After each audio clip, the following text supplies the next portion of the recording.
Je suis Ernest, que l'on appelle « le brave » duc d'Autriche, et je vous raconte aujourd'hui mon histoire, telle qu'elle s'est déroulée entre les années 1055 et 1075.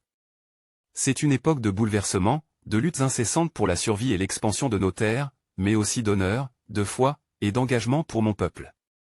Lorsque je devins duc d'Autriche en 1055, à la suite de mon père Adalbéron, les temps étaient troubles.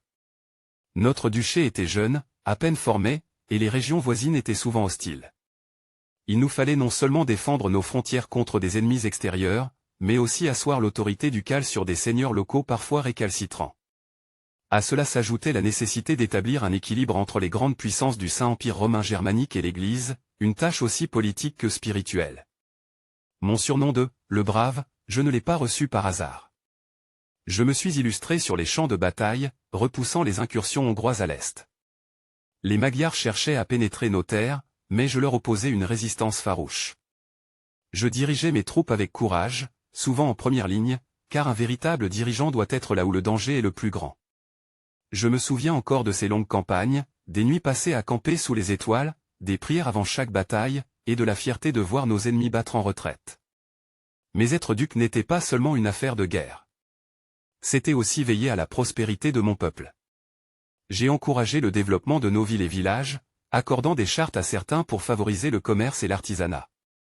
Sous mon règne, des terres ont été défrichées, et des routes ont été construites pour relier les différentes parties de notre duché. Je savais que la richesse et la stabilité étaient des clés pour assurer notre avenir. Sur le plan religieux, je fus un fervent défenseur de la réforme grégorienne, qui cherchait à purifier et renforcer l'Église. Je croyais fermement que la foi était un pilier essentiel de la société, et je soutins les monastères de notre région, comme celui de Melk, qui devint un centre spirituel et intellectuel. La paix de l'Église était pour moi aussi importante que la paix du royaume.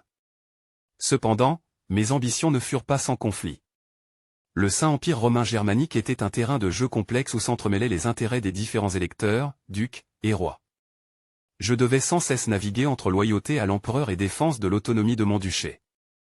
En 1073, lorsque la révolte des Saxons éclata contre l'empereur Henri IV, je choisis prudemment de rester fidèle à l'empereur, car je croyais à la nécessité d'une autorité centrale forte pour préserver l'ordre. Ma vie était aussi marquée par des épreuves personnelles. La perte de proches durant les conflits ou les épidémies me rappela que même les plus puissants sont vulnérables aux caprices du destin. Mais ces épreuves ne firent que renforcer ma détermination à bâtir un héritage durable pour l'Autriche. En 1075, alors que je contemple les événements des 20 dernières années, je ressens une certaine fierté. L'Autriche est plus forte, plus stable, et plus respectée qu'elle ne l'était lorsque j'ai pris les rênes du pouvoir.